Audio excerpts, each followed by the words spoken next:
Hey there, this is Pete Townsend from Norio Ventures, and welcome to Money Never Sleeps, a podcast that looks inside the head of entrepreneurs and at the crossover of startups, enterprise, finance, technology, and life as we know it. This episode of Money Never Sleeps is sponsored by PAT FinTech, the training partner that demystifies fintech and digital finance for financial services professionals. We've got Allan Boyle on the show this week, who's the founder of Saltwater Consulting, a strategic consulting firm specializing in providing businesses with experienced executive capacity and resources where needed during periods of transition and rapid growth. Allan's got a long and varied career across geographies, industries, and business stages, and has had a lot of repetitions in problem solving across a bunch of different disciplines. So we wanted to get inside his head a bit and figure it all out as this week's episode of Money Never Sleeps. Money never sleeps, pal. Here we go again, recording from the home studio with Allan Boyle, founder of Saltwater Consulting here in Ireland. Before launching Saltwater in March of this year, Allan did a 22-year stretch in IT, operations, sales, and business development in financial services, telecoms, and tech companies. With that, welcome to the show, Allan. Hey, Pete. Hey, Eoin. Nice to be here. Awesome. Great to have you on. Looking at what you're up to, we're always interested in talking to people that are out there helping businesses in the growth stage. And I know that you're right there in the middle of that.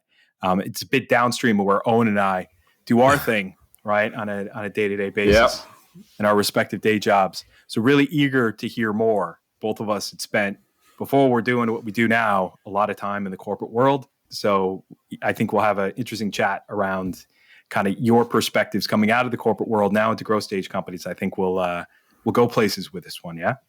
Looking forward to it. Cool.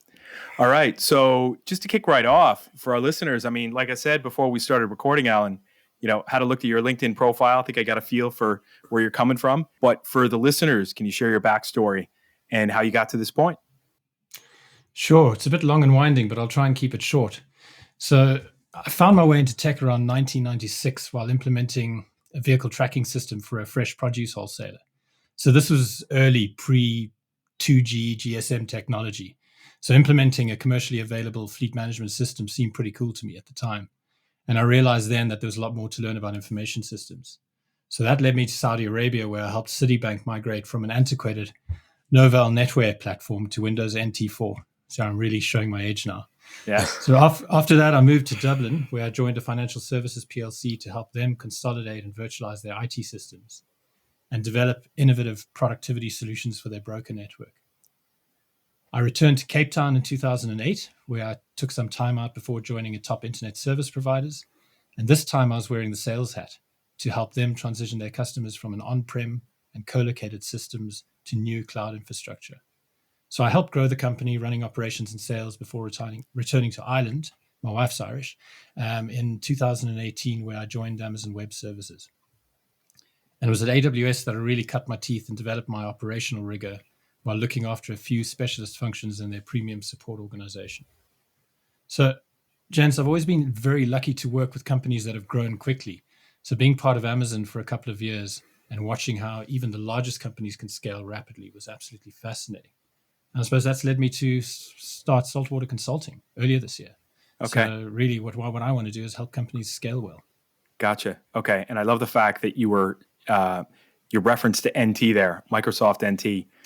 I worked with a guy at Fidelity in the 90s who I forget his name. It might have been Rob Thomas, but not Rob Thomas from that band. Oh, and what was that band in the 90s with Rob Thomas? Do you remember? Like, or am I like dating myself? Yeah. No, not a chance. I was single digits in the 90s, Pete. Oh, forget about it. Anyway. I should know, right? So whatever the guy's name was, his initials were RT, and he had a baby boy who he named Nathan. And I'm like, you just named your kid NT. Like, how sick is that? He's like, yeah, I kind of was thinking about that afterwards. But, that's old school tech for you. Tell us about Saltwater, right? Type of businesses that you help and why you, of all people, are doing this. Okay, so coming from a tech background, I always liked working with technology leaders and technology teams. And these could be technology founders of smaller businesses that are scaling rapidly, or even CIOs in bigger organizations that just need help aligning their teams. And one thing I've sort of observed over the years is that technology leaders are very comfortable with technology, the systems and their products. I mean, they know how to implement, they know how to put technology in place. and they have a good vision and a good sense of where they want to go. And I'm generalizing here, they don't always align their teams. And I think some of the human-centered stuff is where sometimes there are areas or gaps that I feel that are opportunities to solve.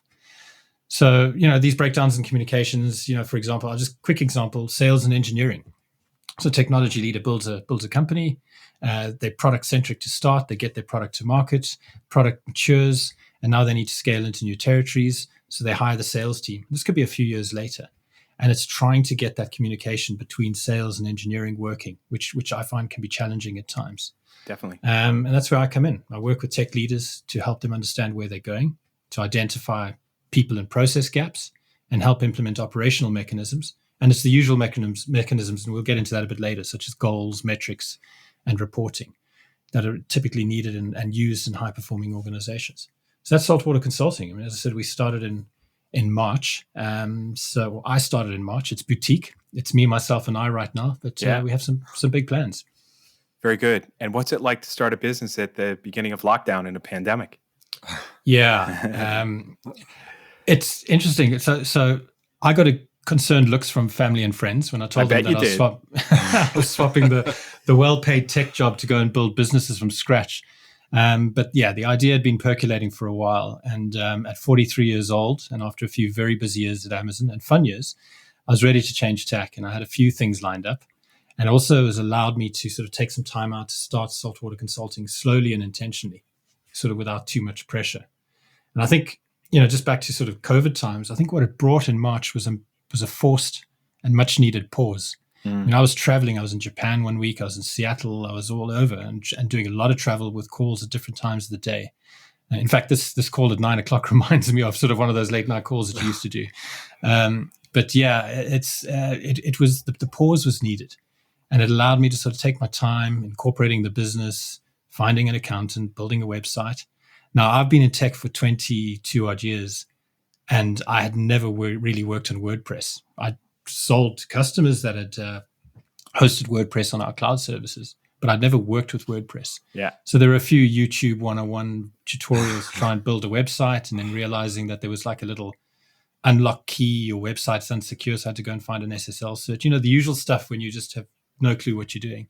So I used that time to get content out. I joined a business network in Dublin, which is really good and allowed me to sort of connect with a few mentors and sort of business owners. Okay. And I reconnected with my existing networks. And then while establishing myself, I started mentoring a few companies and doing a little advisory work. And I think around June, after a very good discovery call with the UK utilities company, there was an opportunity to do some consulting work, which I suppose would be the bread and butter. They had a large call center in North London and suddenly had a fully remote workforce because everybody had to work from home. And the technology was no problem. Again, just back to the whole CIO being able to, and their teams being able to implement the technology. Mm-hmm. They got remote users set up, they got devices out, they got login access sorted out, they opened up firewalls. And what they did see was a dip in their support response times and service, as well as an increase in their IT incidents. You've suddenly got 1,000 users, call center staff working remotely. They've all got different broadband lines at home, shared by other family members. You can't provide the same dedicated bandwidth that you could in a call center. So, Okay. So IT leaders needed to change their project roadmaps within this company. They needed to fast track technology projects, and they needed to scrap other projects. So it was interesting to go in and work with the technology leaders, and help them sort of readjust their roadmaps. Yeah, I mean, that was awesome. You were to get that right off the bat. Yeah, it was. As I said, it was sort of June, July, but it was percolating, and yeah, I mean that business has opened up a little bit. A few projects have been delivered. The trust has been earned, I suppose, and there's a few new interesting projects sort of in the pipeline with that company. So. Yeah, and I think you have that advantage of that when you start a business and from scratch, and where it is 100% digital, right? Yeah. From the get-go, or where there's no physical interaction allowed, you have an edge, right? You've got an advantage. Because everybody else that you might compete with, they're kind of adjusting and moving from getting out of the physical world and getting into the digital world. You're already there from day one, right? I'll tell you just one thing very quickly was when I was running workshops with the teams, the idea of putting 5 or 6 technology leaders into a workshop to talk about goals for 6 hours on Zoom, it didn't appeal to anybody. including myself. Me neither. So I mean, you find tools like, exactly, could you imagine? I found tools like Miro, or these mapping tools or whiteboard tools, and I just quickly innovated on the fly there. And I'd sort of set half-an-hour meetings with each of the managers, and I'd get them started on Miro, and then they would wander around, and I'd tell them where to go and start filling out the board. I'd get the next manager on, the next manager, and at the end of the day, we'd sort of review the work. So I was keeping managers into sort of short half-an-hour calls, and then we were doing reviews, and that's worked very well for me. And I'll tell you a little story about handwriting later, but the fact that I'm working on Miro and not a whiteboard is actually a very good thing in my business. Oh, yeah, I bet. I even went, I remember back in, I think it was February or March, I actually had a real flip chart here in my home office with, using that on Zoom, right? It worked. Yeah. And I didn't use it again after that. So looking back at your career, Allan, it's been pretty interesting. It's taken you to Saudi Arabia, back to Dublin, on to South Africa, back to Dublin again, like you mentioned. I'm sure you saw some of the same kinds of challenges at each stop, right? You talk about on your website things like organizational change, global program management, cost optimization, operations. All these things I think are going to have a little bit of a different flair to them, depending upon the society, culture that you're in. How did you kind of handle some of that to say, well, the way that I do things in one country are going to be a little bit different than the last country that I did them in because of the differences from one country to the next? How did you handle that? That's a big question. I'll certainly have a crack at it. And I think businesses and technology will always evolve. They'll always evolve. They'll always transform. But I think the scale challenges have always been prevalent. So you often hear people, and this is where I just see the same thing across everything. And obviously I've been in different times of my career and I've learned more as I've gone along. But you often hear people saying that they love change, can easily adapt to change. But when it actually comes down to it, it's very hard and very uncomfortable for most folks. And I've worked with companies of different sizes. I've worked with companies that have been acquired. I've worked with companies that have been part of mergers or have grown quickly. And it affects their whole entire workforce. I think that was sort of a strength of mine, is just being able to sort of understand the nuances with each person I was working with, who they were, and just adapt to the person. As I said earlier, so digital transformation is not just about implementing new technology. It's about ensuring that you're leading people through the change. Yeah. So in terms of scale, I think that's a big thing that I've observed across the various countries, and sort of on the scale thing. And maybe we can get to that a little bit later. I just want to continue answering the question. I wanted to talk to you about sort of this rule of 3 and 10, where every time companies triple in size, they break. But we can get into that. But yeah, in terms of cultural and societal differences, yeah, that's a given. I think I've probably looked at things differently as I've developed my career and learned more. But for example, in Saudi, when I was there, it was back in 1999, you would not see women in the workforce. You worked with men only, and there was a very, very clear divide between foreign workers and locals. So you quickly learn to manage expectations to get things done. So I'll give you a quick example. Back then I was doing IT support. As I said, we were moving from Novell to NT, and I was going around some of the desktops. And you'd go to some of these bank managers, senior level bank managers, right on the top floors of the towers. And you would very quickly see that they were busy, and they didn't want an IT person coming in, particularly a foreign IT person coming in to try and look at their computers. So you worked with their personal assistants, and you chatted to them and said, right, it looks like we have an hour's worth of work to be done. When is a good time? When is a good time for me to come back?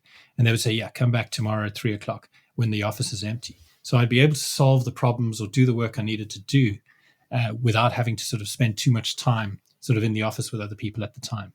It was also very good. I was quite new to IT then, and I was able to go and research the problem that night so that when I went in the next day, I could get the problem solved, because you're always learning on the fly. So that was just an example sort of expectation management, and you do that in every culture. And then societally in South Africa, there's a massive divide between rich and poor. So, the rich got educated and prospered, the poor didn't, which results in major skills gaps in the top jobs and very high unemployment. So there were productivity challenges there, but there's also a hustle and an innovation culture. And I got to work with a lot of startups, as we built out cloud platforms. And there's a real attitude to get things done.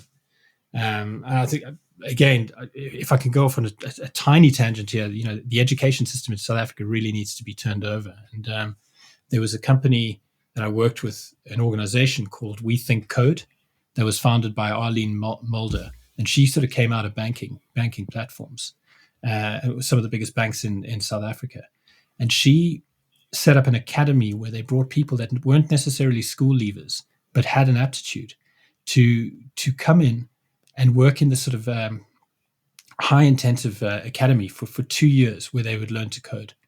And then these engineers, 100 engineers, fully subsidized. They would live on site in, sort of like a boarding school type of thing.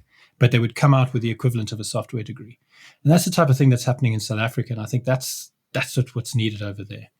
And then, of course, just to wrap up, coming to AWS, super smart people, every corner of the world. And one of the functions I looked at within the premium support team were the foreign language teams. So I'm in EMEA. So I managed a Japanese support team in Dublin and a French language support team in Paris. So I was on to Paris every other week, which is not that fun. I mean, going through Charles de Gaulle every other week is no fun at all. And trying to get through taxis into I know. That used to be my life. I used to work you did as well? Yeah. I worked for a French bank, and there was a few years where it was like every second week I was from Charles de Gaulle right into the middle of opera. Yeah, not fun. No. So and again, sort of you look at the Japanese team and the French team, two very, very different cultures, with different types of customers that they supported.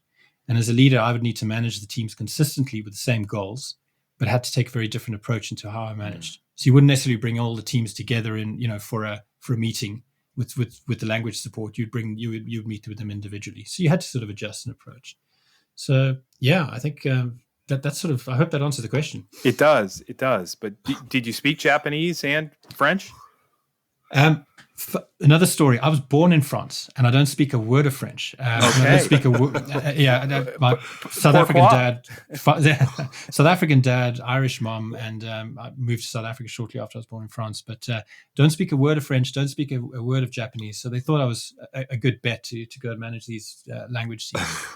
Very good. Very good. One of the things you just mentioned, Allan, was around digital transformation and pointing really at the people side of this. What is your take on the people side of digital transformation?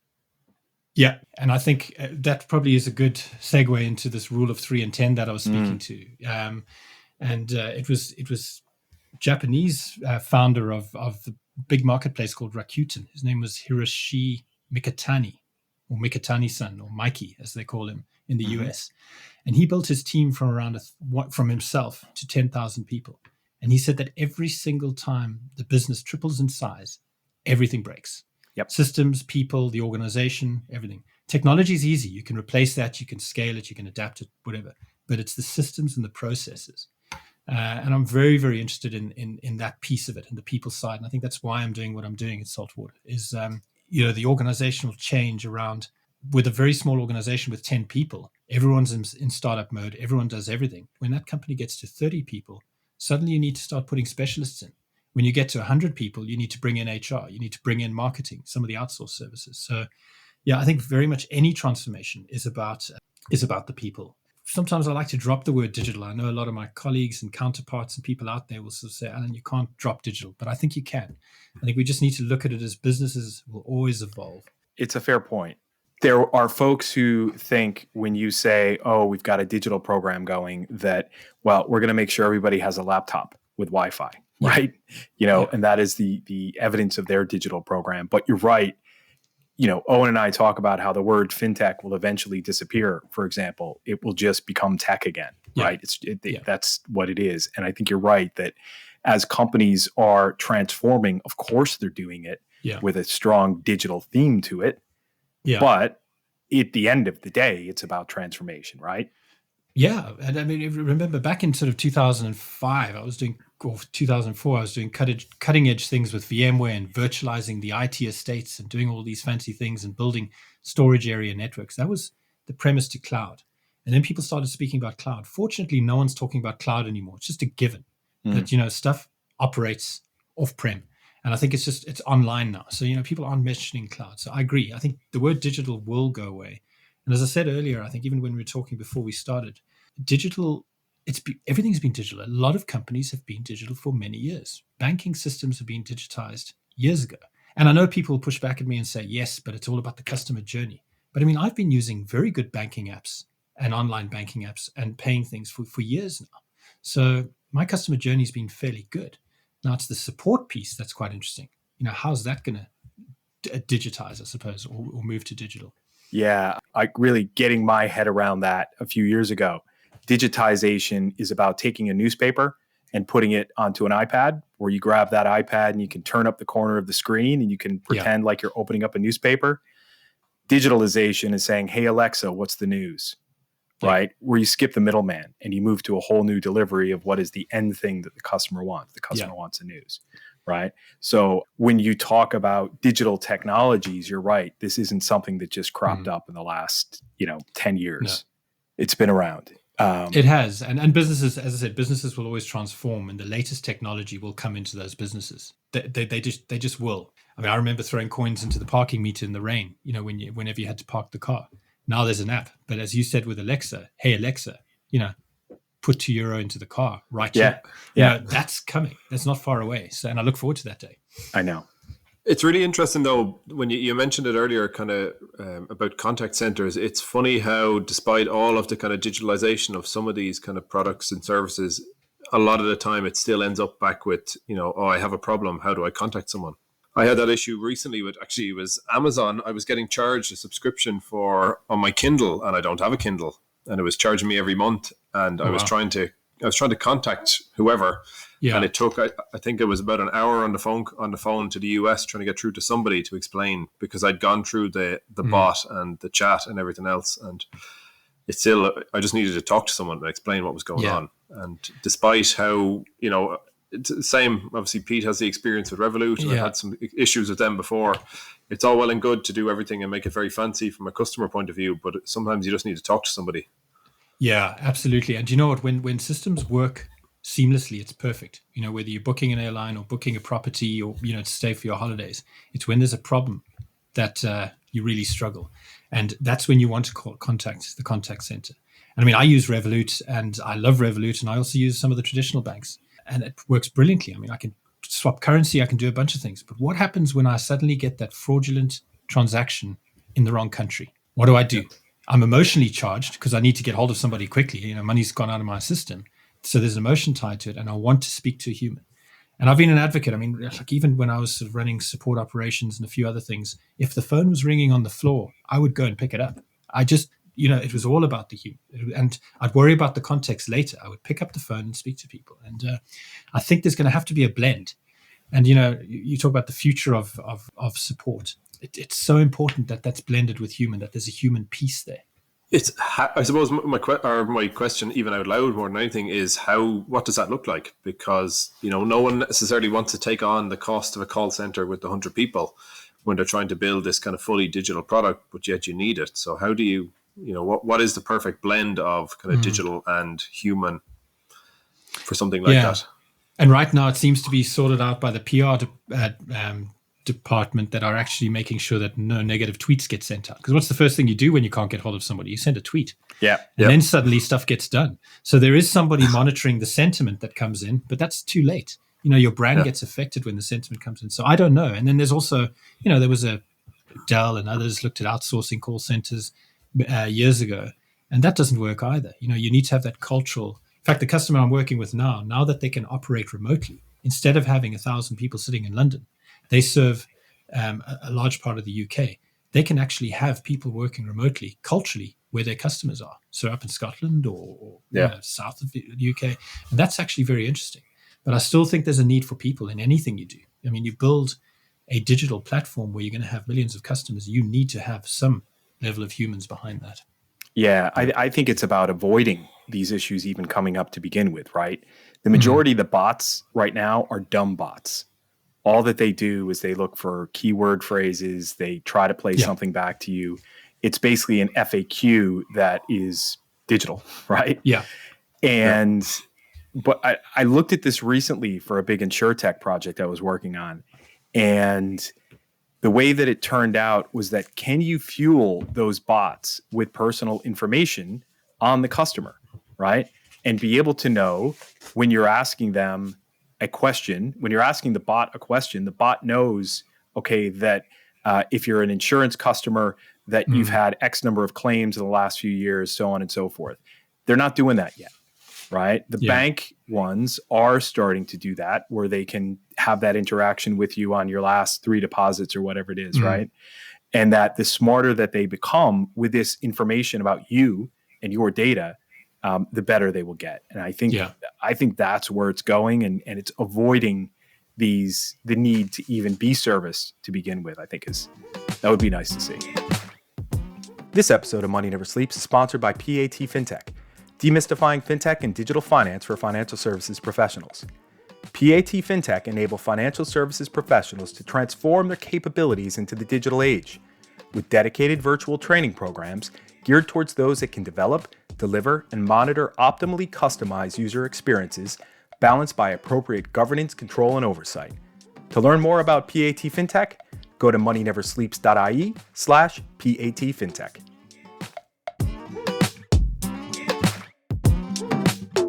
Pete, I was chatting to a customer today about this, and first, I think one of the subsidiaries of HSBC, I think it was First Direct, they endeavor to answer your call. So they're a digital bank, but endeavor to answer your call within 30 seconds. A human answered the call. And I just think you're talking about the various technologies in the context of bots. You'd like to get to the point where somebody's logged into their online banking system. They're stuck somewhere. They're in their credit card on their online banking system. So you know it's a credit card related problem. And then they hit call. And then the bot picks up the call, says, hey, I see you're looking at your credit card. You got a problem. Do you need to speak to somebody? Yes. And you immediately go through to somebody. That's where the context is really good. I think could work nicely. Yeah. And I think, who I think has one of those is Hargreaves Lansdowne, the online broker in the UK. And I talked to them a couple of years ago about this, and they called it their human safety net, right? When you're in the middle of something on the app and you get lost and you don't know where to go, you hit the button and you got someone on a phone within 60 seconds. So shout out to my pal, Dave Henderson at Hargreaves Lansdowne. I know he's a listener, and he's a good guy. And it's like that andon cord that they used, and I think back to Japan again, just in terms of pulling the cord whenever there was a problem on the production line. So the production line's set up to work autonomously and work in this whatever way it is. But if there's a problem, you rip the cord down, everything stops, and humans jump in and sort it out. So I think that's what's needed is there's this cord that gets pulled that people can jump into very quickly and help customers in pain. Well, and actually the experience I had with Amazon this past week, it was pretty seamless at the start. Like, it was around a subscription. So once I located it on the website, I was able to go through, and there were a couple of different options of what the problem might have been. I needed to speak to someone. I was able to put in my phone number, and I immediately got called, even from the US, and connected directly to a person who could answer that particular query. Now, the issue I then had was that they couldn't open my account on the other side to look into my account because I didn't put in the postcode on it or something stupid, which took like half an hour. But, in terms of being seamless to get to the point I was talking to someone, it was very good. So I had identified the problem and was put through to someone directly. So I thought that was pretty good in that respect. So something like that, maybe is the way it ends up, that at a certain point I can opt out and talk to someone, and they'll immediately, I don't have to go through the 10 layers to update them on where I'm at. They'll know exactly what I'm looking at the moment. Yeah, absolutely. And talk to the right person. You want to get into that part of the call center where they're answering your question, or can at least deal with 80%. Yeah. And I think we've concluded on the fact that we will need people for some time. Hopefully, because that's where those are the people I want to work with. Is the people, Exactly. Let the technologists do the technology. I know. And on that note, I saw in one of your latest blog posts, Allan, the 5 whys, and that's one of my favorites. And can you talk to us about that and why the 5 whys work? What is the 5 whys, and why does the 5 whys work? Okay, so this is like again, it's conversations with my daughter where it's why, and you give us your take on this and why it works. Yeah, look, again, just going back to my daughter, it's that curiosity and that innocence, and sometimes asking stupid questions will get you where you need to go and give other people context that they hadn't necessarily thought about. It's a very, very powerful exercise, and I've always wanted to sort of say, but hang on, I don't understand this. Why is this happening? How come the customer's upset? Launching updates or new features without telling them, like, why is it happening? But just, it happened with a customer recently. They had an incident, and it was a permissions issue, and it kept happening over and over again. And what happened was the team was trying to deal with the symptoms. And once they realized the symptom became the quick fix. So it was like, yeah, we just need to roll back here quickly, implement that, and then the solution gets fixed for another week or two, or could randomly happen another time. So I said to them, have you ever done a 5 why analysis? And they said, what's a 5 why analysis? And I actually almost fell off the chair. I said, hang on, engineering team, surely you understand sort of to deep dive into the problem. They said, oh, we haven't heard of that yet. So I said, well, let me take you through it. Let's bring in stakeholders from the network team, the customer service team, from the billing team, and various different stakeholders, and ask them a few questions. And the key here, and I think this is the key with any of these analysis with teams, especially when you're bringing teams, and it's all about getting teams to communicate. And this is what I feel, again, quite strongly about, is getting teams, cross-functional teams, to communicate. The thing is bring them in and set the scene. Say to them, we're going to ask why a lot of times. It's going to be uncomfortable. We don't want you to be defensive. We want to understand, because behind every technical, I think Eric Ries said it, behind every technical problem is a human. Okay. Mm-hmm. So we know that somewhere along the line, there was a human problem somewhere. And I think that's once you set the scene with the team and they feel comfortable that we can speak openly, there's going to be no repercussions as such. We're just trying to find a root cause and have actions. Then the team settles into the process and it becomes very, very collaborative. And it's a really good way for teams to think, hang on, I didn't realize that this system impacted the network, or hang on, I didn't realize that you needed less than 15 milliseconds for this transaction to work. Those are the type of things that come out through this conversation. And then the human-centered piece came in, where it was a whole bunch of people had access to the test database where they could write the changes, but only one person had access to the live database where they needed to move the changes. And that one person wasn't being cross-checked. So it was just another set of eyeballs just to do a cross-check that became implemented into the process, which solved the problem, so the problem didn't keep reoccurring. And there's countless examples, but it's it's a very interesting tool. Okay. All right. It's really interesting because I wrote about this somewhat in a newsletter today. I was talking about an example of kind of misaligned incentives from different teams. And I gave an example of Future Finance where I worked, and, it was sales team, underwriting team having kind of different, I suppose, responsibilities and incentives and what they were, responsible for and targets that they were assigned to. Yeah. And actually what was interesting was the way that we ultimately kind of overcame those issues was having different people in different departments spend time kind of, we call it a day in the life thing, but the point was that you had different people experiencing the role of the other person in the other department, because often what I find is it's at senior management level that the teams are engaging, but it's not below that. No, so it's often, not. You're in a silo, you're in your own kind of isolation with your team doing your piece and kind of almost operating in competition with another part of your organization, because you may not understand actually the role and the actual incentives or what they're being measured on in that other team.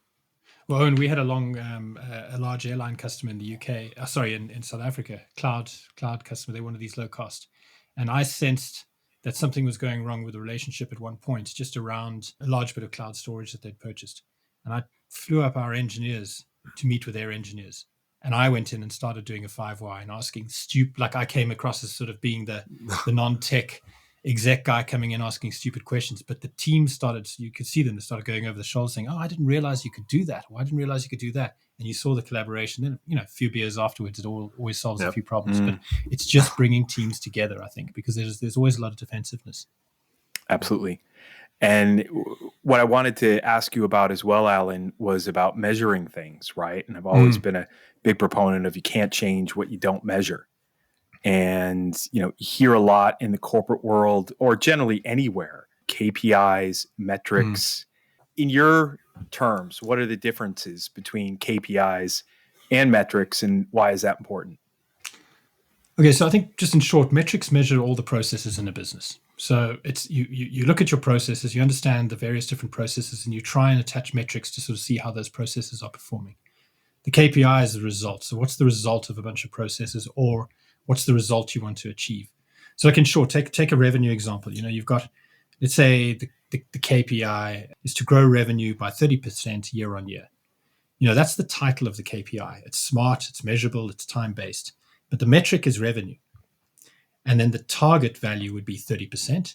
And then the value would be each year. So the last year, the new year, and that'll be the time frame as well. So I think metrics are very much the processes around. You put them to support the processes, to support the KPI. The KPI is where you want to go. So if you want, I can give you a short example. So I'm working with a customer in the UK customer that one of their teams is the IT support team, and they were dealing with email tickets sort of upwards of 2 hours, maybe a bit longer. They were only assigning tickets that were coming in after about 45 minutes. And I asked them, what do they want to change? And they said, well, we just want to provide a better service. So I said, well, why don't you give a better first response, a more meaningful first response? And Amazon are very sort of pro this as well in terms of, you don't respond back, reboot the machine. You give a meaningful first response with a real solution or a document to a solution. And I said, why don't you set a goal or like a KPI that you want to get your first response to below 30 minutes on emails? So that would be the KPI. It's first response. We know what it was. It's way above. We could take the average, and we want to bring it under 30 minutes. And we wanted to do that within a couple of months, 3 months, whatever it is. So we put that in. The metrics that we add. So the metrics that we would add would be, okay, we understand a ticket comes in, and we know that somebody's responded within however many minutes. That's the metric. You would add metrics to that KPI to monitor the KPI. Keep that KPI, I like to call it keeping the KPI honest. So for example, if everybody starts responding to tickets within 30 minutes, they might be just trying to play the system. Are they responding meaningfully? What's the reopen rate? So you may put a metric on to look at the reopen rate. So if somebody responds with a ticket within 30 minutes and solves it or resolves the ticket, and that somebody and the end user reopens the ticket, that metrics is going to show that there's a lot more reopen rates that potentially happen. Is it making sense? Yeah, it is. And then you could sort of do that for other metrics. You could look at, well, hang on, if email is good, how many calls are you getting in? And are all the calls that are coming in actually being logged as tickets as well? So are you actually managing effectively your voice calls or your chat calls? And what are the abandon rates on chats looking like, for example? So these are tons of metrics that you would sort of throw in to make sure that you're meeting that core KPI of making sure you can respond meaningfully within 30 minutes. I get you. And, thinking about the context of which you help companies to put these types of solutions in place, are you more likely to do it in a context where they already have measurements in place and they have key performance indicators that they're working towards? Or are you more likely to be in a situation where you're helping them put something in from scratch? It depends. In some cases, people think they've got KPIs in place and they say, we want to make sure we get to the customers quickly. There's nothing smart about that. It's like, okay, cool. What is quickly? Define it. Is what is quickly for this engineer versus that engineer? We found out through this exercise that one person was doing upwards of 50 tickets a day and somebody else in the team was doing 10. And then I very quickly questioned, well, is the person doing 50 tickets a day taking the easy tickets, and is the person doing 10? And we figured out, what's actually happening with the productivity. So I think every KPI could be tested and challenged. But yeah, it could be greenfields, it could be existing that aren't working. Generally, there's gaps in communication between teams, and we try and find KPIs to get the teams to work collectively to solve them. I got you. I was talking to a startup this morning about putting measurements in place for every single step in their sales process, right? And it's like, okay, Pete, yeah, we can do that, but you know what we got to do first? We got to get a warm lead. So yeah. There's some logic to all this as well. You could sort of say that you want to have a certain conversion ratio of sales. So the metrics would be what's filling the funnel. What are you putting into the funnel? What's happening with marketing? What are the activities at various points of the pipeline that people are doing? Because you're not going to get that final conversion if you don't sort of track, as you said, every step of the sales process. Absolutely. Yeah. There's so much more to this. And I absolutely love it. When you're thinking about the future, what excites you and what do you think you might want to learn more about? So first thing, not necessarily what excites me, it's just what I'm thinking about now is what happens when the humans leave the contact center? What happens to that user experience? Is that digital user experience too digital? So I'm quite excited to see what happens with machine learning, with what they call virtual twins, these chatbots, where there's a lot of work around chatbots. I worked for a company, Sequoia funded company a number of years ago called Clickatel. And they did a lot of SMS and machine to machine, but they're now in the chatbot space and doing some really, really innovative things there. So it'd be very interesting to look at that and how humans engage with the technology, both on the customer side and inside sort of contact centers. Tony Shea passed away recently, and he was a real advocate for company culture. I think I've got a copy of his happiness culture book or whatever he had. They send them to anybody that asked for them. I mean, he was so big into his culture and creating a new culture around contact centers and around support and providing very, very good customer service.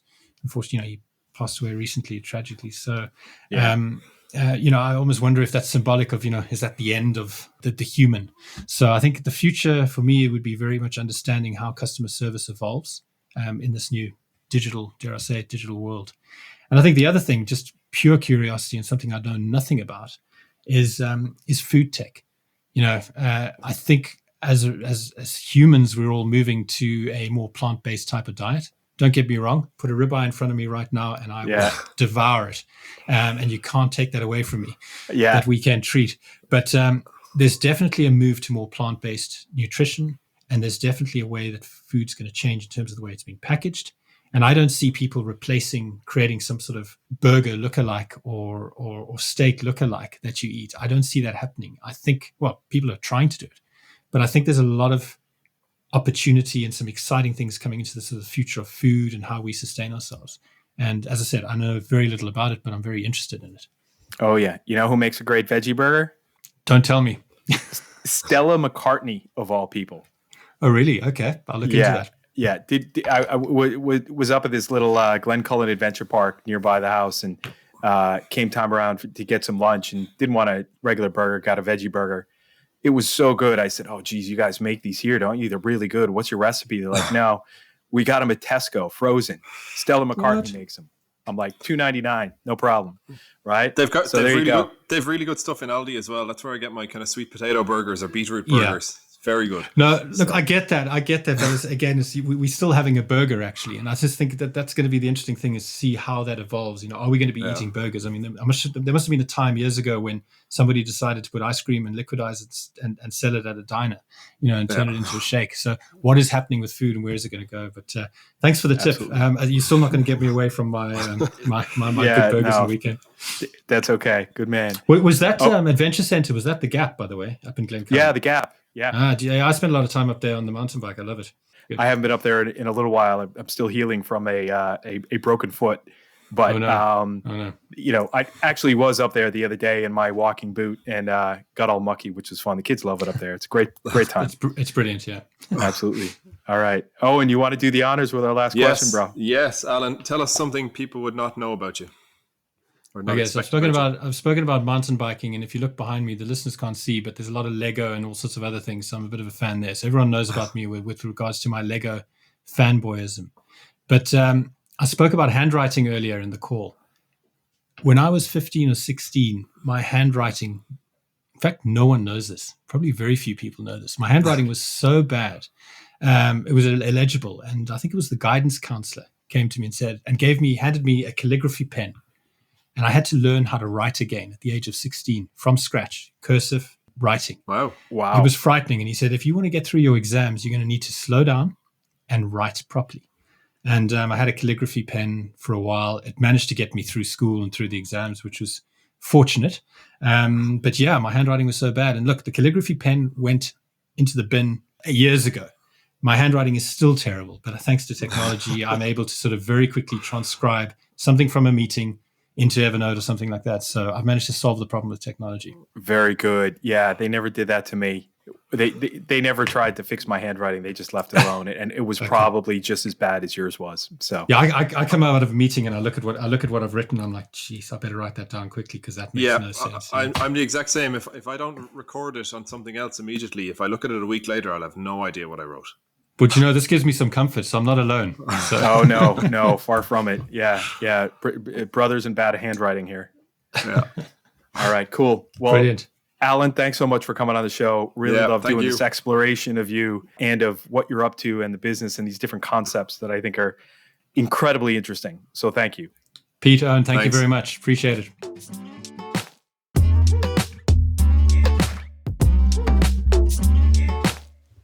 That does it for this week, folks, and thanks to Allan for opening up his mind to help us figure out why he does what he does. Links and show notes for this episode are on moneyneversleeps.ie, so check us out online. Also, you can subscribe to our Money Never Sleeps newsletter at moneyneversleeps.substack.com. If you're enjoying Money Never Sleeps and want to see it continue, make sure you hop on over to Apple Podcasts and give us a 5-star review. And don't forget Conan Brophy from Create Sound. He mixes and edits each episode for us and is an excellent media man to get in touch with when you're thinking about launching your own podcast. As for me, I help startups get their products to market, get customers, and finance their vision. You can find me on LinkedIn, Twitter, or at norioventures.com. And you can follow Eoin Fitzgerald on Twitter at OwenFitzgerald9. Finally, till next time, thanks for listening. See ya! Money never sleeps, pal.